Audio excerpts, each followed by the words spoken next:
പിന്നെ കള്ളം പറയാൻ ഇതുപോലെ സ്പെഷ്യലൈസ്ഡ് ആയിട്ടുള്ള ഒരു സംഘടന, സംഘപരിവാറിന് ഉത്തരേന്ത്യയിൽ ഒരു നുണ ഫാക്ടറി ഉണ്ടെന്ന് പറയുമ്പോൾ ഇവരിവിടെ ഫാക്ടറി മാത്രമല്ല, പിന്നെ അതിനേക്കാൾ അപ്പുറത്തേക്ക് എന്തെങ്കിലും പ്രയോഗം ഉണ്ടെങ്കിൽ അതാണ്.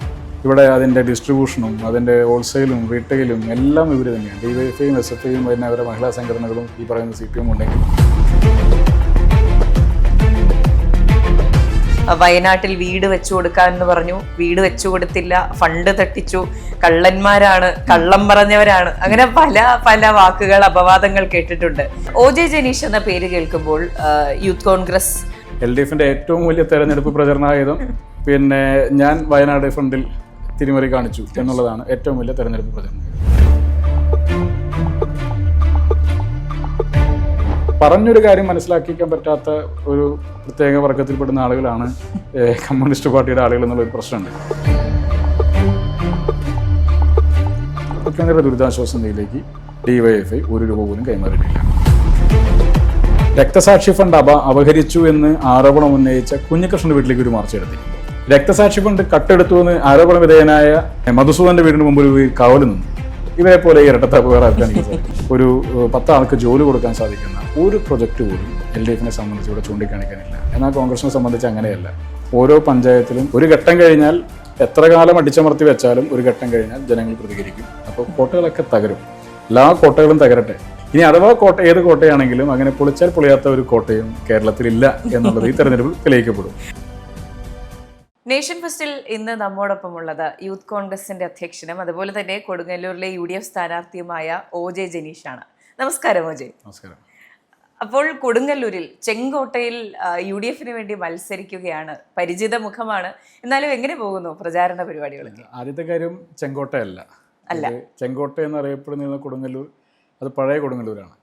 ആ കോട്ട പോലും UDF ഒരു തവണ തകർത്തതാണ്. ശ്രീ ഉമേഷ് ചെല്ലയിൽ UDFന്റെ ബാനറിൽ വിജയിച്ചതാണ്. ആ കൊടുങ്ങല്ലൂർ നിയമസഭാ മണ്ഡലം ഇന്നില്ല. ഇപ്പോഴുള്ള കൊടുങ്ങല്ലൂർ എന്ന് പറയുന്നത് പഴയ ലീഡറുടെ തട്ടകമായിരുന്ന മാള നിയമസഭാ മണ്ഡലത്തിൻ്റെ സിംഹഭാഗം ഉൾക്കൊള്ളുന്ന കൊടുങ്ങല്ലൂർ മുനിസിപ്പാലിറ്റി കൂട്ടിച്ചേർക്കപ്പെട്ട കൊടുങ്ങല്ലൂർ നിയമസഭാ മണ്ഡലമാണ്. അപ്പോൾ ഇതിനകത്ത് ചെങ്കോട്ട എന്ന് പറയാൻ സാധിക്കില്ല എന്ന് പറയാൻ കാരണം ഇപ്പോൾ കുഴൂർ പഞ്ചായത്ത് കോൺഗ്രസ് ഭരിക്കുകയാണ്, പൊയ്യ പഞ്ചായത്ത് കോൺഗ്രസ് ഭരിക്കുകയാണ്, അന്നമനട പഞ്ചായത്ത് കോൺഗ്രസ് ഭരിക്കുന്നു, കോൺഗ്രസ് മീൻസ് UDFന്റെ നേതൃത്വത്തിലുള്ള കമ്മിറ്റിയിൽ ഭരിക്കുന്നു. പിന്നെ വെള്ളാങ്കല്ലൂർ പഞ്ചായത്ത് സമാനമായ രീതിയിലാണ് UDF ഭരിക്കുന്നു. പുത്തഞ്ചിറയും പിന്നെ മാളയുമാണ് ഞങ്ങൾക്ക് നഷ്ടപ്പെട്ടു പോയ പഞ്ചായത്തുകളിൽ 2 അതിൽ പുത്തഞ്ചിറ പഞ്ചായത്തിൽ ഞങ്ങൾക്ക് ഭരണമില്ല എന്ന് പറയുമ്പോഴും വെറും 400 വോട്ടിൻ്റെ മൈനസ് മാത്രമാണ് അവിടെ ഈ തെരഞ്ഞെടുപ്പിൽ ഉണ്ടായത്. അതേസമയം കുറച്ച് റിബൽ പ്രശ്നങ്ങളും കാര്യങ്ങളൊക്കെ ഉണ്ടായിരുന്നു. മാള പഞ്ചായത്തിലും ഭരണം നഷ്ടപ്പെട്ടു എന്ന് പറയുമ്പോഴും 1800 വോട്ടുകൾക്ക് അധികമുള്ള ഭൂരിപക്ഷം ഉണ്ടായിട്ടുണ്ട്. 700 വോട്ടിൻ്റെ ഭൂരിപക്ഷം ജയിച്ച വാർഡുണ്ട്, 12 വോട്ടിനും 26 വോട്ടിനും തോറ്റുപോയ വാർഡുകളുമുണ്ട്. അപ്പോൾ ഒരു പഞ്ചായത്തുകളിലെല്ലാം തന്നെ കോൺഗ്രസിനെ സംബന്ധിച്ചും UDFനെ സംബന്ധിച്ചും ശക്തമായ വേരോട്ടമുണ്ട്. പഴയ മാള നിയോജകമണ്ഡലത്തിൻ്റെ ഭാഗങ്ങളാണ്. അവിടെ എല്ലാം കരുത്തുറ്റ ഒരു പ്രസ്ഥാനം തന്നെയാണ്. മുനിസിപ്പാലിറ്റിയിൽ ഞങ്ങൾക്ക് മുനിസിപ്പൽ തെരഞ്ഞെടുപ്പിൽ ചെറിയ ക്ഷീണം സംഭവിക്കാറുണ്ട്. അത് കഴിഞ്ഞ കുറച്ച് തെരഞ്ഞെടുപ്പിലായിട്ട് സംഭവിക്കുന്നുണ്ട്. അതിൻ്റെ കാരണം അവിടെ പിന്നെ വലിയ രീതിയിൽ പിന്നെ BJPയുടെ ഒരു മുന്നേറ്റം കടന്നു വന്നു. ആ BJP മുന്നേറ്റം ഉണ്ടാകുന്ന ഘട്ടത്തിൽ അവരുടെ ഒരു തെരഞ്ഞെടുപ്പ് പ്രൊപ്പഗൻഡ അവർ മുനിസിപ്പാലിറ്റി ഭരിക്കാൻ പോകുന്നു എന്നുള്ള രീതിയിൽ പ്രചരണം നടത്തുമ്പോൾ അതിനെ അതിജീവിക്കുക എന്നുള്ള ഭാഗമായി മതേതര വിശ്വാസികളുടെ വോട്ടുകൾ ഒരു സ്ഥലത്തേക്ക് കേന്ദ്രീകരിച്ച് പോകാറുണ്ട്. അതിൽ ബോധപൂർവമായി ഞങ്ങളിൽ നിന്ന് അറിഞ്ഞും അറിയാതെയും പോകുന്ന വോട്ടുകളുണ്ട്. അപ്പോൾ അതുകൊണ്ട് മുനിസിപ്പാലിറ്റിയിൽ ഒരു പോരായ്മ ഞങ്ങൾക്ക് ലോക്കൽ ബോഡി ഇലക്ഷനിൽ സംഭവിക്കാറുണ്ട്. എന്നാൽ അത് നിയമസഭാ തെരഞ്ഞെടുപ്പിലും ലോക്സഭാ തെരഞ്ഞെടുപ്പിലും അങ്ങനെ ഉണ്ടാകാറില്ല. ആ വോട്ടുകളെല്ലാം തന്നെ ഞങ്ങൾക്ക് തിരിച്ചു വരാറുണ്ട്. അതാണ്. അപ്പോൾ ചെങ്കോട്ട എന്ന് പറയുന്നതിനെ ഞാൻ ഉൾക്കൊള്ളുന്നില്ല, ചെങ്കോട്ടയല്ല. ഇനി അഥവാ ഏത് കോട്ടയാണെങ്കിലും അങ്ങനെ പൊളിച്ചാൽ പൊളിയാത്ത ഒരു കോട്ടയും കേരളത്തിലില്ല എന്നുള്ളത് ഈ തെരഞ്ഞെടുപ്പിൽ തെളിയിക്കപ്പെടും. അതെ. അപ്പോൾ കൊടുങ്ങല്ലൂർ മാത്രമല്ല, എനിക്ക് തോന്നുന്നു കേരളത്തിൽ അങ്ങോളം ഇങ്ങോളം ചെങ്കോട്ടകൾ എന്ന് പറയപ്പെടുന്നത് പലതും നറേറ്റീവുകൾ മാത്രമാണ്, അത് കോട്ടകളല്ല എന്നാണ്. കോട്ട സത്യത്തിൽ ജനാധിപത്യ വിരുദ്ധമായൊരു പ്രയോഗമാണത്. ഇത് ഞങ്ങളുടെ കോട്ടയാണ് എന്ന് പറഞ്ഞാൽ അങ്ങനെ കോട്ട കെട്ടി സംരക്ഷിക്കപ്പെടുന്നത് ഒരു ഏകാധിപത്യ ശൈലിയുടെ ഭാഗമാണ്. അപ്പോൾ അത്തരത്തിൽ നമ്മൾ പറയുന്ന പോലെ പഴയ രാജഭരണ കാലഘട്ടത്തിലെ പിന്നെ അത് കോട്ട കെട്ടി സംരക്ഷിക്കപ്പെടുന്നു എന്ന് പറഞ്ഞാൽ അതിനകത്തേക്ക് പിന്നെ ആർക്കും പ്രവേശനമില്ല എന്ന് പറയുന്നതാണ്. അതൊരു ജനാധിപത്യ സമൂഹത്തിൽ ചേരുന്ന ഒരു പദപ്രയോഗം പോലെ. അത് കോടിയേരി ബാലകൃഷ്ണൻ പോലും പറഞ്ഞിട്ടുണ്ട്, ക്യാമ്പസുകൾക്ക് മുമ്പിൽ ചെങ്കോട്ട എന്ന് എഴുതുന്നത് ജനാധിപത്യ വിരുദ്ധമാണെന്ന് SFIക്കാരോട് അദ്ദേഹം ഉപദേശിക്കുന്ന ഒരു പ്രസംഗം നമ്മൾ ഓർക്കുന്നുണ്ടല്ലോ പഴയ. അപ്പോൾ അങ്ങനെ ഏത് കോട്ടകളുണ്ട് എന്ന് അവർ അവകാശപ്പെടുന്നുണ്ടെങ്കിലും അവിടെയൊക്കെ ജനാധിപത്യ ധ്വംസനം ഉണ്ടായിരിക്കും എന്നുള്ള സംശയമില്ലാത്ത കാര്യമാണ്. അത് എല്ലാ കാലത്തും നിലനിൽക്കില്ല. ഒരു ഘട്ടം കഴിഞ്ഞാൽ എത്ര കാലം അടിച്ചമർത്തി വെച്ചാലും ഒരു ഘട്ടം കഴിഞ്ഞാൽ ജനങ്ങൾ പ്രതികരിക്കും. ആ പ്രതികരണം ഒരു ബാലറ്റ് പേപ്പറിലൂടെ അല്ലെങ്കിൽ പോളിംഗ് ബൂത്തിൽ വിരലടയാളത്തിൽ മഷി പുരട്ടി ഇപ്പോൾ പോളിംഗ് മെഷീനിൽ വിരലമർത്തുമ്പോൾ അത് തെളിയിക്കപ്പെടും എന്നാണ് ഞങ്ങളൊക്കെ പ്രതീക്ഷിക്കുന്നത്. അപ്പോൾ കോട്ടകളൊക്കെ തകരും, എല്ലാ കോട്ടകളും തകരട്ടെ, എന്നിട്ട് ജനാധിപത്യം പൊതുലയട്ടെ. അതെ. അപ്പോൾ OJ ജനീഷ് എന്ന പേര് കേൾക്കുമ്പോൾ യൂത്ത് കോൺഗ്രസ് വയനാട്ടിൽ വീട് വെച്ചു കൊടുക്കാമെന്ന് പറഞ്ഞു, വീട് വെച്ചു കൊടുത്തില്ല, ഫണ്ട് തട്ടിച്ചു, കള്ളന്മാരാണ്, കള്ളം പറഞ്ഞവരാണ്, അങ്ങനെ പല പല വാക്കുകൾ, അപവാദങ്ങൾ കേട്ടിട്ടുണ്ട്. ശരിക്കും എന്താണ് സംഭവിച്ചത്? അല്ല, അതിപ്പോൾ ഇവിടെ ഈ തെരഞ്ഞെടുപ്പുമായി ബന്ധപ്പെട്ട് കൊടുങ്ങല്ലൂർ നിയമസഭാ മണ്ഡലത്തിലെ LDFന്റെ ഏറ്റവും വലിയ തെരഞ്ഞെടുപ്പ് പ്രചരണായുധം പിന്നെ ഞാൻ വയനാട് ഫണ്ടിൽ തിരിമറി കാണിച്ചു എന്നുള്ളതാണ് ഏറ്റവും വലിയ തെരഞ്ഞെടുപ്പ് പ്രചരണായുധം. ഇവിടെ മാളയിൽ ഉപവാസമൊക്കെ നടത്തി, ഉപവാസമല്ല എന്തൊരു സമരം നടത്തി. ഞാൻ നോക്കുമ്പോൾ പ്രധാനപ്പെട്ട നേതാക്കന്മാരൊക്കെ വരുന്നു, അവരെല്ലാം വലിയ വലിയ പ്രശ്നങ്ങൾ നടത്തുന്നു. മറ്റൊരു കാരണവും എന്നെ സംബന്ധിച്ചവർക്ക് നെഗറ്റീവായി പറയാനില്ല, എന്നെ സംബന്ധിച്ച് വേറൊരു അലിഗേഷനും അവർക്ക് പറയാനില്ല. അപ്പോൾ അവർ കണ്ടെത്തിയ ഒന്നാണ് ഇപ്പോൾ എന്നിലാണ് അത് ചാർത്തപ്പെട്ടിട്ടുള്ളത്. ഒരു പോയിന്റ് വരെ അത് രാഹുലിലായിരുന്നു. ഒരു പോയിന്റ് വരെ ആ പാലക്കാട് ഉപതെരഞ്ഞെടുപ്പിന് ഞങ്ങൾ ആ പണം എടുത്തു എന്നാണ് ഏറ്റവും കൂടുതൽ പ്രചരിപ്പിച്ചത്. പാലക്കാട് ഇലക്ഷൻ്റെ സമയത്ത് രാഹുൽ മാങ്കൂട്ടത്തിൻ്റെ തെരഞ്ഞെടുപ്പിൻ്റെ പ്രചരണത്തിന് വേണ്ടി ഉപയോഗിക്കുന്ന പണം അത് വയനാട് കളക്ഷൻ്റെ ഫണ്ടാണെന്നാണ് പറഞ്ഞത്. അതിനുശേഷം ഞങ്ങൾ 1,05,00,000 രൂപ എറണാകുളത്ത് വെച്ച് നടക്കുന്ന പരിപാടിയിൽ KPCC പ്രസിഡന്റിന് ഞാൻ പ്രതീകാത്മകമായി ഒരു മോഡൽ ചെക്ക് തയ്യാറാക്കി. രാഹുൽ ഗാന്ധി പങ്കെടുത്ത പരിപാടിയിലാണ്, അദ്ദേഹത്തിൻ്റെ ഉദ്ഘാടന പ്രസംഗം കഴിഞ്ഞ് അദ്ദേഹം വേദിയിൽ നിൽക്കുമ്പോൾ തന്നെയാണ് ഞങ്ങൾ KPCC പ്രസിഡന്റ് അത് കൈമാറുന്നത്.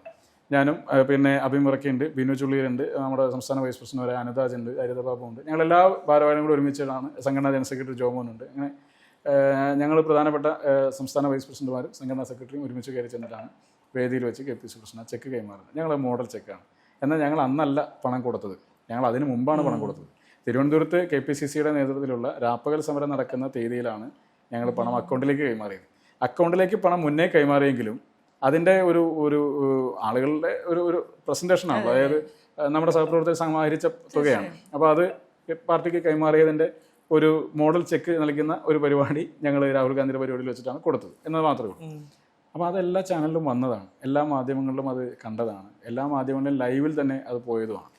എന്നിട്ട് ഇവർക്കത് ബോധ്യപ്പെട്ടില്ലെങ്കിൽ നമുക്ക് പറഞ്ഞൊരു കാര്യം മനസ്സിലാക്കിക്കാൻ പറ്റാത്ത ഒരു പ്രത്യേക വർഗത്തിൽപ്പെടുന്ന ആളുകളാണ് കമ്മ്യൂണിസ്റ്റ് പാർട്ടിയുടെ ആളുകൾ എന്നുള്ളൊരു പ്രശ്നമുണ്ട്. അവരൊരു കാര്യം ബോധ്യപ്പെടുന്നത് വലിയ പ്രയാസമാണ്, അത് അവർക്ക് മനസ്സിലാകുന്ന കാര്യമല്ല. പിന്നെ കള്ളം പറയാൻ ഇതുപോലെ സ്പെഷ്യലൈസ്ഡ് ആയിട്ടുള്ള ഒരു സംഘടന, ഇതുപോലെ ഒരു നുണ ഫാക്ടറി, സംഘപരിവാറിന് ഉത്തരേന്ത്യയിൽ ഒരു നുണ ഫാക്ടറി ഉണ്ടെന്ന് പറയുമ്പോൾ ഇവരിവിടെ ഫാക്ടറി മാത്രമല്ല, പിന്നെ അതിനേക്കാൾ അപ്പുറത്തേക്ക് എന്തെങ്കിലും പ്രയോഗം ഉണ്ടെങ്കിൽ അതാണ്. ഇവിടെ അതിൻ്റെ ഡിസ്ട്രിബ്യൂഷനും അതിൻ്റെ ഹോൾസെയിലും റീറ്റെയിലും എല്ലാം ഇവർ തന്നെയാണ്. DYFIയും SFIയും പിന്നെ അവരുടെ മഹിളാ സംഘടനകളും ഈ പറയുന്ന CPM ഉണ്ടെങ്കിൽ ഏത് പച്ചക്കള്ളവും ആളുകൾക്ക് മുമ്പിൽ പറഞ്ഞ് അത് സത്യമാണെന്ന് കുറച്ച് ഭാഗത്ത് തെറ്റിദ്ധരിപ്പിക്കാൻ വേണ്ടി ഒരു ശ്രമം എല്ലാ കാലത്തും നടക്കാറുണ്ട്. അതിൻ്റെ ഭാഗമാണ് 1,05,00,000 രൂപ ഞങ്ങൾ സമാഹരിച്ചത് വിവിധ ചലഞ്ചുകളിലൂടെയാണ്. ബൾബ് ചലഞ്ച് ഉണ്ടായിട്ടുണ്ട്, പായസ ചലഞ്ച് നടത്തിയിട്ടുണ്ട്, പിന്നെ അതുപോലെ ന്യൂസ് പേപ്പർ ചലഞ്ച് നടത്തിയിട്ടുണ്ട്.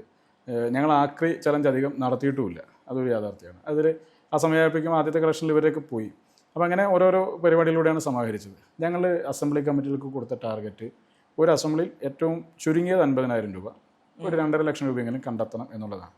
ഇത് ഒരു റെസിപ്റ്റ് കൊടുത്തൊരു പിരിവല്ല, ഒരു ചലഞ്ചാണ്. ഇപ്പോൾ ഒരു ബിരിയാണി കൊടുത്തു, ഒരു 110 രൂപയ്ക്കോ 120 രൂപയ്ക്കോ ഒരു ബിരിയാണി കൊടുത്താൽ അതിൽ അവർക്ക് കിട്ടുന്ന ലാഭം ആ ദിവസത്തെ ചിക്കൻ്റെ വിലയുമായി താരതമ്യം ചെയ്താൽ ചിലപ്പോൾ 10-30 രൂപ ലാഭം ഒരെണ്ണത്തിൽ കിട്ടും. ചിലത് നഷ്ടത്തിലാവും, ചിലത് ലാഭത്തിലാവും, ചിലത് വലിയ ചിലയിടങ്ങളിലൊക്കെ 4 ലക്ഷം രൂപയൊക്കെ അതിൻ്റെ ഭാഗമായി സമാഹരിച്ച അസംബ്ലി കമ്മിറ്റികളൊക്കെ ഉണ്ട്. കോഴിക്കോട് ഉൾപ്പെടെയുള്ള സ്ഥലങ്ങളിലൊക്കെ 4 ലക്ഷം രൂപയൊക്കെ സമാഹരിച്ച, കോഴിക്കോട് സൗത്തൊക്കെ ആ തരത്തിൽ സമാഹരിച്ച അസംബ്ലികളൊക്കെ ഉണ്ട്. അപ്പോൾ അങ്ങനെ അതിൻ്റെ ലാഭവിഹിതമാണ് ഞങ്ങൾ സമാഹരിച്ചത്. അതിൻ്റെ ആ ലാഭവിഹിതം കിട്ടിയതിൽ പല അസംബ്ലി കമ്മിറ്റികൾക്കും പോരായ്മയുണ്ടായി. അതിൻ്റെ ഭാഗമായി ചെറിയൊരു ഷോർട്ടേജ് അല്ലെങ്കിൽ നമ്മൾ പ്രതീക്ഷിച്ച എമൗണ്ടിലേക്ക് എത്തിയില്ല. എന്നാൽ പോലും ഞങ്ങൾ എല്ലാ അസംബ്ലിക്കും കൊടുത്ത ടാർഗറ്റ് മിനിമം ഒരു 50,000 രൂപയെങ്കിലും സമാഹരിക്കണം എന്നുള്ളതാണ്. അപ്പോൾ അത് അവർ പൂർത്തീകരിച്ചു. അങ്ങനെ അതിൻ്റെ ഭാഗമായി കിട്ടിയ 1,05,00,000 രൂപ പിന്നെ ഞങ്ങൾ KPCCയുടെ വയനാട് ഡിസ്ട്രസ് റിലീഫ് ഫണ്ട് എന്ന അക്കൗണ്ടിലേക്ക് പിന്നെ അക്കൗണ്ട് ട്രാൻസ്ഫർ ചെയ്തു. അതും കഴിഞ്ഞ് കുറച്ച് ദിവസങ്ങൾക്ക് ശേഷം എറണാകുളത്ത് വെച്ച് നടന്ന പരിപാടിയിൽ KPCC പ്രസിഡന്റ് ഞങ്ങളതിൻ്റെ ചെക്ക് ഞങ്ങളുടെ എല്ലാ ഭാരവാഹികളും കൂടി കയറി അദ്ദേഹത്തിന് അത് കൈമാറുകയും ചെയ്തു. DYFI ചെയ്ത പോലെയല്ല, ഞാൻ ആ തീയതികൾ കൃത്യമായിട്ട് ഓർക്കുന്നില്ല. പിന്നെ ആദ്യം പറഞ്ഞത് മുഖ്യമന്ത്രിയും പിന്നെ DYFIയുടെ നേതാക്കന്മാരും പറഞ്ഞത് അവർ പിരിച്ച പണം, അവർ സമാഹരിച്ച 20,44,00,000 രൂപ പിന്നെ എന്തിലേക്ക്, നമ്മുടെ CMDRFിലേക്ക് കൈമാറി. ആ CMDRFിലേക്ക് കൈമാറി, അത് കിട്ടിയെന്ന് മുഖ്യമന്ത്രിയും പറഞ്ഞു, കൈമാറിയെന്ന് ഇവരും പറഞ്ഞു, ചെക്ക് കൊടുത്തു. ആ ദിവസം ആ പണം കൈമാറിയിട്ടുണ്ടോ? ആ ദിവസം അവർ പണം കൈമാറിയിട്ടില്ല. അവർ എത്രയോ എക്സ്പ്ലനേഷൻ അവർ തന്നെ പറഞ്ഞു. ആ ദിവസം അവർ ആ പണം കൈമാറിയിട്ടില്ല. അവർ പണം കൈമാറിയത് 2026 ജനുവരി 5-നാണ്. അതിനും ഒരു വർഷം മുമ്പാണ് CMDRFലേക്ക് പണം കൈമാറിയെന്ന് പറഞ്ഞു. എന്നിട്ട് ആ ഒരു കൊല്ലം മുഴുവനും എവിടെ യൂത്ത് കോൺഗ്രസിൻ്റെ പണം എന്നിവർ ചോദിച്ചുകൊണ്ടേയിരുന്നു. എന്നിട്ട് ഇവർ പറഞ്ഞു മുഖ്യമന്ത്രിയുടെ ദുരിതാശ്വാസ നിധിയിലേക്കാണ് ഞങ്ങൾ പണം കൈമാറിയത് എന്ന് പറഞ്ഞു. മുഖ്യമന്ത്രിയുടെ ദുരിതാശ്വാസ നിധിയിലേക്ക് DYFI 1 രൂപ പോലും കൈമാറിയിട്ടില്ല. അവർ കൈമാറിയത് പ്രൊജക്ട് ഇംപ്ലിമെൻറ്റേഷൻ ഓഫീസ് എന്ന പേരിൽ അങ്കമാലിയിലുള്ള കാനറ ബാങ്കിൻ്റെ അക്കൗണ്ടിലേക്ക് കൈമാറി എന്നുള്ളതാണ് ഇപ്പോൾ അവർ പുറത്തുവിടുന്ന വിശദാംശങ്ങളിൽ പറയുന്നത്. അത് തന്നെ ഇവരൊരു ട്രൈ പാർട്ടി എഗ്രിമെൻ്റ് ഉണ്ടാക്കിയിട്ടാണ് കൈമാറുന്നത്. എന്നാൽ ഈ ട്രൈ പാർട്ടി എഗ്രിമെൻറ്റിൻ്റെ കാര്യങ്ങളും മറ്റ് സംഗതികളൊന്നും മറ്റ് സംഘടനകളോടും ഒന്നും പങ്കുവച്ചിട്ടൊന്നുമില്ല. ഇപ്പോൾ കർണാടക സർക്കാർ ഭവനം വയ്ക്കാനുള്ള 50 വീടിനോ 100 വീടിനുള്ള പണം കൈമാറി. അത് കർണാടക സർക്കാരിനെ ഈ എഗ്രിമെൻ്റിൻ്റെ ഭാഗമായിട്ട് ഉൾപ്പെടുത്തിയിട്ടില്ലല്ലോ. അപ്പോൾ അതിൽ എല്ലാവർക്കും വളരെ വ്യക്തമായിട്ട് അറിയാവുന്ന ഒരു കാര്യമുണ്ട്. ഞാനതിലേക്ക് കൂടുതൽ കടന്ന് ഞങ്ങളാരും അതിനെ ക്രിട്ടിസൈസ് ചെയ്യാൻ പോകാതിരുന്നതിൻ്റെ കാരണം ഒരു വർഷം കഴിഞ്ഞിട്ടാണെങ്കിൽ കൂടി അവർ ആ പണം കൈമാറിയിട്ടുണ്ടല്ലോ, നമ്മളതിൽ അവരെ ക്രിട്ടിസൈസ് ചെയ്യാൻ പോയില്ല. പക്ഷേ ഒരു വർഷക്കാലം 20 കോടി രൂപ DYFIയുടെ അക്കൗണ്ടിൽ ഉണ്ടായിരുന്നു എന്നാണല്ലോ നമ്മൾ അനുമാനിക്കുന്നത്. എത്രയായിരിക്കും അതിൻ്റെ പലിശ? ആ പലിശയും കൂടി കൊടുക്കണ്ടേ?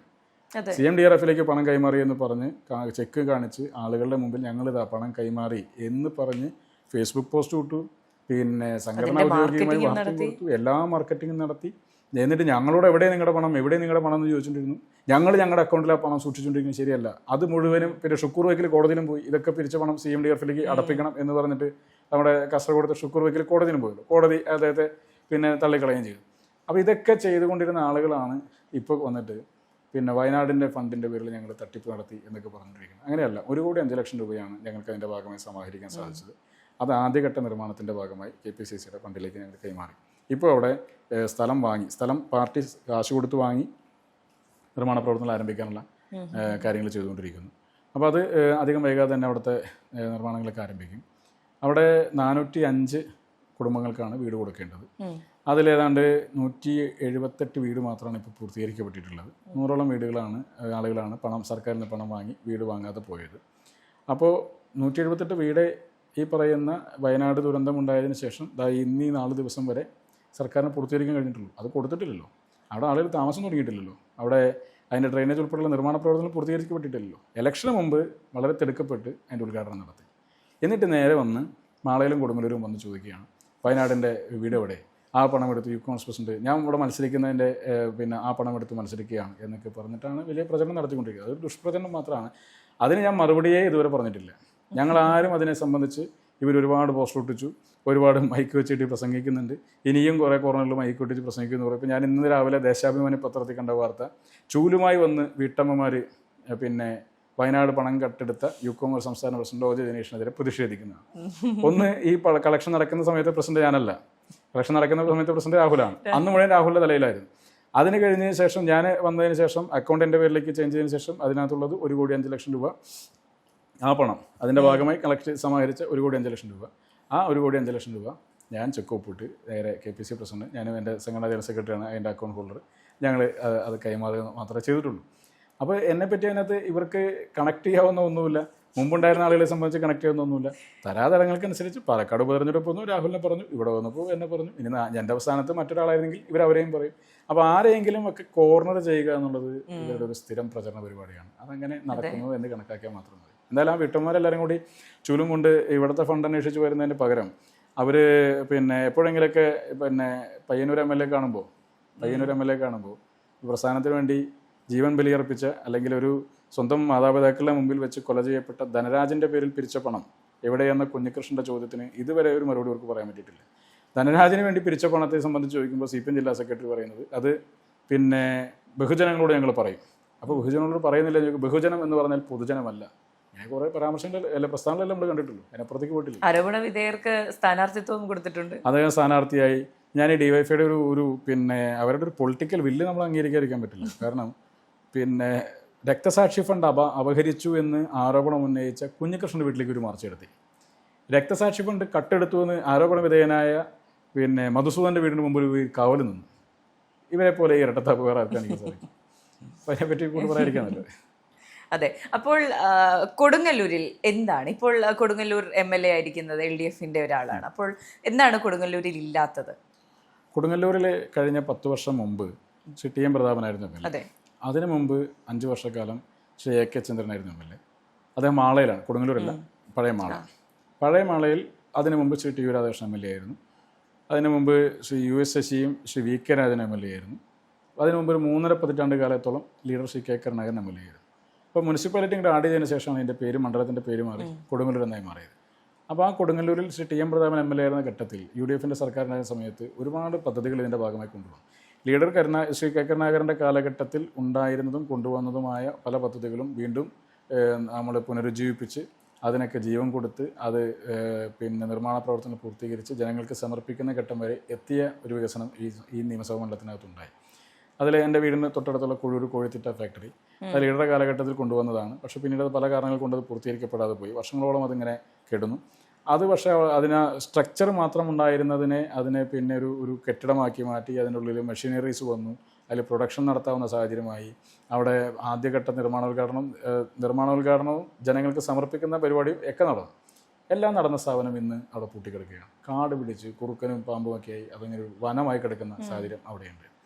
ഞാൻ ശ്രീ വി കെ രാജനും ഇവിടെ MLA എന്ന് പറയാൻ കാരണം മാളയിലെ പൊയ്യയിലുള്ള സ്പിന്നിങ് മില്ല് അദ്ദേഹത്തിൻ്റെ കാലത്ത് കൊണ്ടുവന്നൊരു പ്രൊജക്റ്റിൻ്റെ ഭാഗമായി വന്നതാണ്. പിന്നീട് ശ്രീ TM പ്രതാപൻ MLA എന്ന ഘട്ടത്തിൽ അത് കൂടുതൽ പിന്നെ ചക്കയിൽ നിന്ന് സ്പിന്നിങ് മില്ലല്ല ചക്ക ഫാക്ടറി, പൊയ്യയിലെ ചക്ക ഫാക്ടറി, ചക്കയിൽ നിന്ന് മൂല്യവർദ്ധിത ഉൽപ്പന്നങ്ങൾ ഉണ്ടാക്കിയെടുക്കുന്ന ഒരു സ്ഥാപനം തുടങ്ങി. അവിടെയുള്ള ആളുകൾക്കാണ് അതിൻ്റെ ഭാഗമായി ജോലി കിട്ടുന്നത്. അതും ഇന്ന് അടച്ചുപൂട്ടി കിടക്കുകയാണ്. സ്പിന്നിങ് മില്ല് പുത്തഞ്ചിറയിലാണുള്ളത്. ആ സ്പിന്നിങ് മില്ലിന് വേണ്ടിയിട്ട് 18 കോടി രൂപയാണ് ലീഡറുടെ സ്മരണാർത്ഥം ആ പദ്ധതിക്ക് വേണ്ടി ഉമ്മൻചാണ്ടി സർക്കാരിൻ്റെ കാലഘട്ടത്തിൽ വിവിധ ബഡ്ജറ്റുകളിലൂടെ പാസ്സാക്കുകയും അതിൻ്റെ ഭാഗമായി അവിടെ മെച്ചപ്പെട്ട് മുന്നോട്ട് പോവുകയും ചെയ്തത്. അവരിപ്പോൾ ഒരു സോളാർ പാനൽ വെച്ചാൽ അവർക്ക് 17 ലക്ഷം രൂപയോ മറ്റോ ആണ് ഒരു മാസത്തെ ഇലക്ട്രിസിറ്റി ചാർജ് വരുന്നത്. ഇപ്പോൾ ഒരു സോളാർ പാനലിൽ നടത്തിയാൽ അതിൽ നിന്നൊക്കെ വലിയ മോചനം ഉണ്ടാകും. അതിന് വേണ്ടിയിട്ട് അവരൊക്കെ വളരെ കഷ്ടപ്പെട്ടുകൊണ്ടിരിക്കുക. അപ്പോൾ 10 വർഷക്കാലത്തിനിടയിൽ MLA ഭാഗത്തു നിന്ന് അത്തരം ഒരു സഹായമൊന്നും ചെയ്തു കൊടുക്കാനൊന്നും സാധിച്ചിട്ടൊന്നുമില്ല.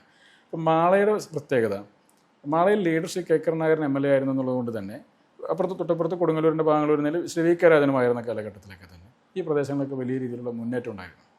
ഇത് രണ്ടും കൂടി ഒരുമിച്ചായി ഈ നിയമസഭാ മണ്ഡലത്തിലേക്ക് വരുമ്പോൾ ഈ കഴിഞ്ഞ 10 വർഷക്കാലം കൊണ്ട് യാതൊരുവിധ വികസന പ്രവർത്തനങ്ങളും ഉണ്ടായില്ല. ജനങ്ങൾക്ക് ഉപകാരപ്രദമായ ഒരു 10 ആൾക്ക് ജോലി കൊടുക്കാൻ സാധിക്കുന്ന ഒരു പ്രൊജക്റ്റ് പോലും LDFനെ സംബന്ധിച്ച് ഇവിടെ ചൂണ്ടിക്കാണിക്കാനില്ല. എന്നാൽ കോൺഗ്രസിനെ സംബന്ധിച്ച് അങ്ങനെയല്ല. ഓരോ പഞ്ചായത്തിലും ഞങ്ങളുടെ കാലഘട്ടത്തിൽ ഓരോ പദ്ധതികൾ ഞങ്ങൾക്ക് ചൂണ്ടിക്കാണിക്കാനായിട്ടുണ്ട് എന്നുള്ളതാണ് വസ്തുത. അപ്പോൾ വലിയ രീതിയിലുള്ള വികസന മുരടിപ്പ് ഈ നിയമസഭാ മണ്ഡലത്തിനകത്തുണ്ടായി. അതിനേക്കാൾ രൂക്ഷമായ പ്രശ്നമാണ് കുടിവെള്ളക്ഷാമം. കുടിവെള്ളക്ഷാമത്തിൽ ജനങ്ങളിവിടെ പ്രയാസപ്പെടുകയാണ്. 10, 15, 20 ദിവസമൊക്കെ കുടിവെള്ളത്തിന് വേണ്ടി കാത്തിരിക്കേണ്ടി വരുന്ന ജനത ഈ കൊടുങ്ങല്ലൂർ നിയമസഭാ മണ്ഡലത്തിനകത്തുണ്ട്. അത് കൊടുങ്ങല്ലൂർ മുനിസിപ്പാലിറ്റിയിൽ പുല്ലൂറ്റ് ചാപ്പാറ പ്രദേശത്തൊക്കെ പ്രിയപ്പെട്ട MLAയുടെ ഒക്കെ പരിസര പ്രദേശങ്ങളാണ്. അവിടങ്ങളിൽ പോലും 15 ദിവസത്തിനപ്പുറമാണ് കുടിവെള്ളം വരുന്നത്. ഇന്നിപ്പോൾ തീയതി 21. അപ്പോൾ ഇന്നിനി 15 ദിവസം ഇലക്ഷൻ 2-3 ദിവസം മുമ്പ് ഇന്ന് വെള്ളം കിട്ടിയിട്ടുണ്ടെങ്കിൽ ഇലക്ഷൻ 2-3 ദിവസം മുമ്പ് അവിടെ വെള്ളം കിട്ടുള്ളൂ. എന്ന് വെച്ചാൽ അത്രയും ദിവസം കുടിവെള്ളത്തിന് വേണ്ടി അവർ കാത്തിരിക്കണം. അപ്പോൾ അതൊരു വലിയ പ്രയാസമാണ്. അപ്പോൾ കുടിവെള്ളമില്ലായ്മ ഈ നാട്ടിലെ ജനങ്ങൾ അനുഭവിക്കുന്ന വലിയ ഒരു പ്രയാസമാണ്. അത് പഴയ പല പദ്ധതികളും സ്കീമുകളും ഇവിടെ ഉണ്ടായിരുന്നു. അതിനെയൊക്കെ ഒന്ന് മെച്ചപ്പെടുത്തിയെടുക്കാനും അതൊക്കെ ഒന്ന് കാലത്തിൻ്റെ മാറ്റത്തിനനുസരിച്ച് അതിനെയൊക്കെ ഒന്ന് പുനരുജ്ജീവിപ്പിക്കാനുള്ള ശ്രമം 10 വർഷക്കാലം ഉണ്ടായില്ല. അതിൻ്റെ പോരായ്മ ജനങ്ങൾ അനുഭവിച്ചുകൊണ്ടിരിക്കുകയാണ്.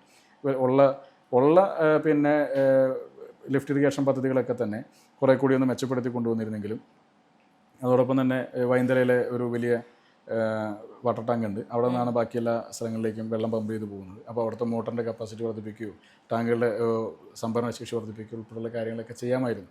അതൊന്നും ഉണ്ടായില്ല. ജലനിധിയുടെ കാലഘട്ടത്തിൽ ശ്രീ TM പ്രതാപൻ്റെ സമയത്ത് പല പഞ്ചായത്തുകളിലും പുതിയ വാട്ടർ ടാങ്കുകളൊക്കെ സ്ഥാപിച്ച് അതിലേക്ക് വെള്ളം സമാഹരിക്കുകയും അവിടെ നിന്ന് വീട്ടിൻ്റെ മുമ്പത്തേക്ക് വെള്ളം എത്തുന്ന രീതിയിലേക്കുള്ള പൈപ്പ് ലൈൻ കണക്ഷൻ ഉൾപ്പെടെയുള്ള കാര്യങ്ങളൊക്കെ എത്തിയതാണ്. അത് ഇംപ്ലിമെൻറ്റ് ചെയ്യുന്ന സമയത്തേക്കും ഇവിടെ പഞ്ചായത്തുകളുടെ ഭരണം മുഴുവൻ LDF ആയി, MLAയും LDF ആയി. ഇംപ്ലിമെൻറ്റ് ചെയ്ത് ഇവരാണ്. അതിൻ്റെ ഇംപ്ലിമെൻറ്റേഷൻ കംപ്ലീറ്റ് വർക്ക് നടക്കുന്നത് പൂർത്തിയാക്കപ്പെടുന്നത് ഈ LDFൻ്റെ ഭരണം വരുന്ന ഈ സമയത്താണ്. പക്ഷേ ഇപ്പോൾ അതിലെവിടെയെങ്കിലുമൊക്കെ പോരായ്മയുണ്ടെങ്കിൽ ജനങ്ങൾക്ക് ഒരു പ്രയാസം ഉണ്ടെങ്കിൽ അവിടെയെല്ലാം അത് കോൺഗ്രസിൻ്റെ പദ്ധതിയാണ്. അല്ലാത്ത ഇടങ്ങളെല്ലാം അത് സുനിൽകുമാർ MLAയുടെ പദ്ധതിയും പിന്നെ ഇടതുപക്ഷ പഞ്ചായത്ത് ഭരണ സമിതിയുടെ പദ്ധതിയാണ്. അപ്പോൾ അതിനുള്ള ഇരട്ടത്താപ്പൽ കുറേ ഉണ്ട്. പക്ഷേ ജനങ്ങളെ സംബന്ധിച്ച് ഒന്ന് കുടിവെള്ളമില്ലായ്മ, വികസനമില്ലായ്മ, ഒരു കാർഷിക മേഖലയാണ് അവിടെയുള്ള അത്തരത്തിലുള്ള കാർഷിക രംഗത്തുള്ള പിന്നെ ആളുകളെ സംരക്ഷിക്കാൻ പറ്റാത്ത പ്രധാനപ്പെട്ട പ്രശ്നങ്ങൾ. മുനിസിപ്പാലിറ്റിയിലും വെള്ളാങ്കൽ ഉൾപ്പെടെയുള്ള പ്രദേശങ്ങളിലേക്ക് ഒരു വെള്ളം കയറുന്നതിൻ്റെ ഉപ്പുവെള്ള ഭീഷണി ഉൾപ്പെടെ മാളയിൽ ഉൾപ്പെടെ ഉപ്പുവെള്ള ഭീഷണി ഉൾപ്പെടെയുള്ള പ്രശ്നങ്ങൾ. അപ്പോൾ അത് തടയുന്നതിന് വേണ്ടി പലയിടങ്ങളിൽ സ്ലൂയിസ് സ്ഥാപിക്കുന്ന ഉൾപ്പെടെയുള്ള കാര്യങ്ങളിലൊക്കെ പോരായ്മയുണ്ട്. 9 ബഡ്ജറ്റിൽ ഒരേ പദ്ധതി ആവർത്തിക്കപ്പെട്ടു വരും. 10 വർഷ കാലഘട്ടത്തിനിടയിൽ 9 ബഡ്ജറ്റിൽ ഒരേ പദ്ധതി ആവർത്തിക്കപ്പെടുന്നു. 5 ബഡ്ജറ്റിൽ ഒരേ പദ്ധതി ആവർത്തിക്കപ്പെടുന്നു. 7 ബഡ്ജറ്റിൽ ഒരേ പദ്ധതി ആവർത്തിക്കപ്പെടുന്നു. എന്ന് വെച്ചാൽ ആ പദ്ധതി 7 വർഷക്കാലമായിട്ട് അനങ്ങിയില്ല എന്നാണ് അർത്ഥം. ടോക്കൺ മണി കൊടുത്ത് ബഡ്ജറ്റിൽ ഉൾപ്പെടുത്തി എന്നതിനപ്പുറത്തേക്ക് അതിലേക്ക് പദ്ധതിക്ക് വേണ്ടിയുള്ള പണം വകയിരുത്തിയിട്ടില്ല. അത് വേണ്ടുന്ന AS എടുത്തിട്ടില്ല, TS എടുത്തിട്ടില്ല, കരാർ വിളിച്ചിട്ടില്ല, ടെൻഡർ കൊടുത്തിട്ടില്ല, ഒന്നും ചെയ്തിട്ടില്ല. 9 തവണയും ആഘോഷിക്കപ്പെടുകയും ചെയ്യുന്നുണ്ട്. 9 തവണയും 16 കോടി രൂപ ഇന്ന പദ്ധതിക്ക് വേണ്ടി മാറ്റിവെച്ച MLAക്ക് അഭിവാദ്യങ്ങൾ. അത് പലതരത്തിലാണ് ഇവരുടെ അൽഗോരിതം പോകുന്നത്. ഒരു തവണ 1 കോടി എന്ന് വെച്ചാൽ പിന്നെ തവണ 100 ലക്ഷം എന്ന് വയ്ക്കും. അപ്പോൾ ആളുകളെ സംബന്ധിച്ച് പിന്നെ പുതിയ പദ്ധതിയാണ്. ഒരു തവണ 1 കോടി വെച്ചു, രണ്ടും ഒരേ തന്നെയാണ്. പിന്നെ തവണ പറയാം 100 കോടി രൂപയുടെ 100 ലക്ഷം രൂപയാണ് അനുവദിച്ചതെന്ന് പറയും. അപ്പോൾ അങ്ങനെ ഉള്ള ഒരു പ്രചരണത്തിനപ്പുറത്തേക്ക് വികസനം ഇവിടെ ഉണ്ടായിട്ടില്ല. ഇവിടെ വികസനം കൊണ്ടുവരാൻ സാധിക്കുന്ന ഒരു വലിയ പ്രദേശമാണ്. നിങ്ങൾ കൊടുങ്ങല്ലൂർ വലിയ ചരിത്രമുള്ളൊരു പ്രദേശമാണ്. സാംസ്കാരികമായും രാഷ്ട്രീയമായൊക്കെ വലിയ വലിയ മുന്നേറ്റങ്ങൾ ഉണ്ടായിരുന്ന ഒരു നാടാണ്. കൊടുങ്ങല്ലൂരിൻ്റെ ഒരു കൾച്ചറൽ ആയിട്ടുള്ള ഡെവലപ്മെൻറ്റ്സ് ഒരുപാട് കൊണ്ടുവരാൻ സാധിക്കുന്ന ഒരു സ്ഥലമാണ്. ഇപ്പോൾ കേരള വ്യാസൻ എന്നറിയപ്പെടുന്ന കുഞ്ഞിക്കുട്ടൻ തമ്പുരാൻ്റെയൊക്കെ ഓർമ്മകളുള്ള ഒരു മണ്ണാണ്. തോമസ് ലീഹ ആദ്യമായിട്ട് കാലുകുത്തിയപ്പോൾ എന്ന് വന്ന കോട്ടപ്പുറം പള്ളി ഉൾപ്പെടെ നിൽക്കുന്ന സ്ഥലമാണ്. ഏഷ്യയിലെ തന്നെ ഏറ്റവും ആദ്യത്തെ മുസ്ലിം പള്ളിയായ ചേരമാൻ പള്ളി അത് നിൽക്കുന്നത് ഈ കൊടുങ്ങല്ലൂർ നിയമസഭാ മണ്ഡലത്തിനകത്താണ്. കൊടുങ്ങല്ലൂർ അമ്മയുടെ പിന്നെ ശ്രീ കുരുമ്പക്കാവ് ഭഗവതി ക്ഷേത്രം, ഇതൊക്കെ ഒരുപാട് ചരിത്രമുള്ളതും വിശ്വാസപരമായും പാരമ്പര്യമായൊക്കെ ഒരുപാട് ജനങ്ങളെ കണക്റ്റഡ് ആയിട്ടുള്ള പ്രദേശങ്ങളാണ്. അപ്പോൾ ഇതിൻ്റെയൊക്കെ ഒരു പ്രത്യേകത മുസ്ലിംസിൻ്റെയൊക്കെ ഭാഗമായിട്ടുള്ള ഒരുപാട് പ്രദേശങ്ങളുണ്ട്. അപ്പോൾ പിന്നെ ഒരു ടൂറിസം ഡെവലപ്മെൻറ്റ് ഒരു പിൽഗ്രിം ടൂറിസത്തിൻ്റെയൊക്കെ ഭാഗമാക്കാവുന്നതും അതോടൊപ്പം തന്നെ വിവിധങ്ങളായ പ്രദേശങ്ങളിൽ ഒരു ടൂറിസം ഡെവലപ്മെൻറ്റ് കൊണ്ടുവരാൻ സാധിക്കുന്ന പ്രദേശമാണ്. ഇപ്പോൾ മാള എന്ന വാക്ക് പോലും വരുന്നത് ഹീബ്രു ഭാഷയിൽ മാളവെന്നാണ് ജൂതമത വിശ്വാസികളായിട്ടുള്ള ആളുകൾ താമസിക്കുന്ന സ്ഥലത്ത് പറയുന്നത്. ആ പദം ലോപിച്ചാണ് മാളയായി മാറുന്നത്. ഇത് മാളയുടെ ഒരു പ്രത്യേകത നിങ്ങളിവിടെ നോക്കിയാൽ തൊട്ടടുത്ത് പോയി ഒരു സിനഗോഗ് കാണാൻ വേണ്ടി സാധിക്കും. ജൂതമത വിശ്വാസികളായിട്ടുള്ള ആളുകൾ സിനഗോഗാണ്. അവർ പിന്നെ ഇസ്രായേലിലേക്ക് പോയ സമയത്ത് അത് ഇവിടെ കൈമാറിക്കൊണ്ട് സംരക്ഷിക്കപ്പെടണം എന്നുള്ള ആഗ്രഹത്തിൻ്റെ ഭാഗമായി കൈമാറി പോയതാണ്. അതിൽ കുറേ ആളുകൾക്ക് ഇപ്പോഴും വീണ്ടും വരാറുണ്ട്. ഞാൻ കഴിഞ്ഞ ദിവസങ്ങൾ പോലും ഇവിടെ നിൽക്കുന്ന സമയത്ത് ഇസ്രായേലിൽ നിന്ന് വന്ന ഒരു ദമ്പതികളെ കണ്ട് സംസാരിച്ച് പരിചയപ്പെട്ടു. അവർ മലയാളം സംസാരിക്കുന്നവരാണ്. വളരെ ചെറിയ പ്രായത്തിൽ 2 വയസ്സൊക്കെ ഉള്ള സമയത്ത് ഇസ്രായേലിലേക്ക് പോയവരൊക്കെയാണ്. പക്ഷേ അവർ മലയാളം സംസാരിക്കുകയും ചെയ്യും. അപ്പോൾ അങ്ങനെ ഈ മാളയ്ക്ക് ചരിത്രപരമായൊരു പ്രാധാന്യമുണ്ട്, കൊടുങ്ങല്ലൂരിന് ചരിത്രപരമായൊരു പ്രാധാന്യമുണ്ട്. അപ്പോൾ ഈ 2 സ്ഥലങ്ങൾ കൂടിച്ചേർന്ന ഒരു നിയമസഭാ മണ്ഡലം വന്നപ്പോൾ ചരിത്രപരമായി സാംസ്കാരികമായൊക്കെ ഒരുപാട് മുന്നേറ്റങ്ങൾക്ക് സാക്ഷ്യം വഹിച്ച ഒരു പ്രദേശമാണ്. അതിനെ ആ തലത്തിലൊന്ന് ഡെവലപ്പ് ചെയ്ത് കൊണ്ടുവരുന്നതിന്, അവിടെ അത്തരത്തിലുള്ള കാര്യങ്ങളൊക്കെ ഒന്ന് മെച്ചപ്പെടുത്തി നിർത്തുന്നതിന്, പിന്നെ സംരക്ഷിക്കുന്നതിനൊന്നും യാതൊരുവിധ ഇടപെടലും ഉള്ളതായിട്ട് കാണാൻ വേണ്ടി സാധിക്കുന്നില്ല. KKTM കോളേജിനകത്ത് ഒരു വലിയ ഇൻഡോർ സ്റ്റേഡിയം ഉണ്ട്. കുഞ്ഞിക്കുട്ടൻ തമ്പുരാൻ്റെ പേരിൽ ആരംഭിച്ചു. ഒരു പരിപാടി പോലും അവിടെ നടക്കുന്നില്ല, ആർക്കും വേണ്ടി കൊടുക്കുന്നില്ല. അതിങ്ങനെ അടച്ചു പൂട്ടി കിടക്കുന്നു, ആകെ ഉപയോഗശൂന്യമായി കിടക്കുകയാണ്. കൊടുങ്ങല്ലൂരിലെ മുസ്ലിം പദ്ധതിയുടെ ഭാഗമായി നിർമ്മിച്ച ഒരു പ്രൈവറ്റ് ബസ് സ്റ്റാൻഡ് അവിടെ ഉണ്ട്. അവിടെ എപ്പോഴെങ്കിലൊക്കെ പ്രൈവറ്റ് ബസ്സുകാർ കൊണ്ടുവന്ന് കുറച്ച് സമയം എവിടെയെങ്കിലും കൊണ്ട് പാർക്ക് ചെയ്യുന്നില്ലാതെ പിന്നെ രാത്രിയായി കഴിഞ്ഞാൽ പട്ടികളും സാമൂഹ്യ വിരുദ്ധരൊക്കെ ആയിട്ട് പിന്നെ നായ്ക്കളും സാമൂഹ്യ വിരുദ്ധരൊക്കെ വന്ന് കൂടുന്ന ഒരു സ്ഥലമായിട്ട് അത് കിടക്കുകയാണ്. അപ്പോൾ എവിടെയാണ് ഇതിൻ്റെ സർക്കാരിൻ്റെ എൻ്റെ പ്രശ്നം? ഞാൻ ഉന്നയിക്കുന്ന പ്രധാനപ്പെട്ട കാര്യത്തിലുള്ളൂ, സർക്കാരിൻ്റെ 1 രൂപ ഉപയോഗിക്കപ്പെട്ടൊരു പദ്ധതി കൊണ്ടുവരാൻ ശ്രമം ആരുടെ കാലത്തായാലും വേണ്ടില്ല, അതുണ്ടായിട്ടുണ്ടെങ്കിൽ അത് പിന്നീട് മുടങ്ങിക്കിടക്കുന്നുണ്ടെങ്കിൽ അതിൻ്റെ നഷ്ടം പൗരൻ്റെ നഷ്ടമാണ്. നമ്മുടെ നികുതിപ്പണമാണ് അവിടെ ഉപയോഗിക്കപ്പെട്ടിട്ടുള്ളത്. അപ്പം നമ്മുടെ നികുതിപ്പണം ഉപയോഗിച്ച് കൊണ്ടുവന്നിട്ടുള്ള പ്രൊജക്റ്റുകൾ പിന്നെ ആരും തിരിഞ്ഞു നോക്കാനില്ലാത്ത അവസ്ഥയിൽ പിന്നെ കാട് പിടിച്ച് കിടക്കുന്നതെന്ന് പറഞ്ഞാൽ നമ്മുടെ നികുതിപ്പണം കുറേ അവിടെ വേസ്റ്റ് ചെയ്യപ്പെട്ടു അല്ലെങ്കിൽ നഷ്ടപ്പെട്ടു എന്നുള്ളതാണ്. അത് ഉണ്ടാകാൻ പാടില്ല. അതിനെ എങ്ങനെയാണ് റണ്ണിങ് ആക്കാൻ സാധിക്കുക എന്നുള്ളത് നോക്കേണ്ട ഉത്തരവാദിത്വം ജനപ്രതിനിധികൾക്കുണ്ട്. അതിനൊരു കഠിനാധ്വാനം ചെയ്യണം. ആ കഠിനാധ്വാനം കൊടുങ്ങല്ലൂർ സംബന്ധിച്ച് ഉണ്ടായിട്ടില്ല. അപ്പോൾ എൻ്റെ ഒരു കാഴ്ചപ്പാടിൽ ഈ മാളയിൽ ഒരു എഡ്യൂക്കേഷൻ ഹബ്ബാണ്. നിങ്ങളിവിടെ നോക്കിയാൽ അറിയാം. ഇവിടെ എഞ്ചിനീയറിംഗ് കോളേജുകൾ, ITI, polytechnic, arts and science കോളേജുകൾ, പിന്നെ ലോ കോളേജ്, ഇപ്പോൾ റീസെൻ്റ്ലി വന്ന ലോ കോളേജുകൾ ഉൾപ്പെടെ അങ്ങനെ ഒരുപാട് ഇൻസ്റ്റിറ്റ്യൂഷൻസ് നിങ്ങൾക്ക് നോക്കിക്കഴിഞ്ഞാൽ കാലിക്കറ്റ് യൂണിവേഴ്സിറ്റിയുടെ റെഗുലർ ക്യാമ്പസുകളിലൂടെ കാണാൻ സാധിക്കും. മറ്റേ ഡിസ്റ്റൻ്റ് എഡ്യൂക്കേഷൻ്റെ ഭാഗമായിട്ടുള്ള ക്യാമ്പസുകളുണ്ട്. അപ്പോൾ അങ്ങനെ ഉള്ള ഒരു സ്ഥലമാണ് മാള. തൊട്ടപ്പുറത്ത് കൊടുങ്ങല്ലൂരാണെങ്കിലും സമാനമായ രീതിയിൽ തന്നെ കോളേജുകളും ഇൻസ്റ്റിറ്റ്യൂഷൻസൊക്കെ ഒരുപാടുള്ളത്. അപ്പോൾ ഒരു തൃശ്ശൂർ ജില്ലയിലെ തന്നെ ഏറ്റവും പ്രധാനപ്പെട്ട ഒരു എഡ്യൂക്കേഷൻ ഹബ്ബായി മാറ്റാൻ പറ്റുന്നൊരു സ്ഥലമാണ്. അപ്പോൾ എൻ്റെ ഒരു കാഴ്ചപ്പാടിൽ തിരഞ്ഞെടുക്കപ്പെടുകയാണെങ്കിൽ ഈ പ്രദേശത്തിൻ്റെ ഒരു കൾച്ചറൽ ആയിട്ടുള്ള ഒരു പിന്നെ സാധ്യതകളൊക്കെ മുൻനിർത്തി തന്നെ നേരത്തെ ഞാൻ സൂചിപ്പിച്ച പോലെ കൊടുങ്ങല്ലൂർ കുഞ്ഞിക്കുട്ടൻ തമ്പുരാൻ്റെ പേരിൽ ഇവിടെ ഒരു സിവിൽ സർവീസ് അക്കാഡമി ഒക്കെ കൊണ്ടുവരാൻ സാധിക്കുമെങ്കിൽ അതൊരു വലിയൊരു പിന്നെ ആഗ്രഹമാണ്. അങ്ങനെ ഒരു സംഗതി കൊണ്ടുവരണം. കൊടുങ്ങല്ലൂരിലേക്ക് വിദ്യാഭ്യാസ കാര്യങ്ങൾക്ക് വേണ്ടി ആളുകൾ വരണം, മാളയ്ക്ക് വരണം, പിന്നെ കൊടുങ്ങല്ലൂർ വരണം. അല്ലെങ്കിൽ ഞങ്ങൾ പറയുന്ന 2 പ്രദേശം പുതിയ തലമുറയ്ക്ക് നോക്കുമ്പോൾ അവർ പിന്നെ ഇവിടെ നിന്ന് എറണാകുളത്തോട്ടും പോകുന്നു, തൃശ്ശൂർ പോകുന്നു, തിരുവനന്തപുരത്ത് പോയിട്ട് പഠിക്കുന്നു, അല്ലെങ്കിൽ ഡൽഹിയിൽ പോയി പഠിക്കുന്നു.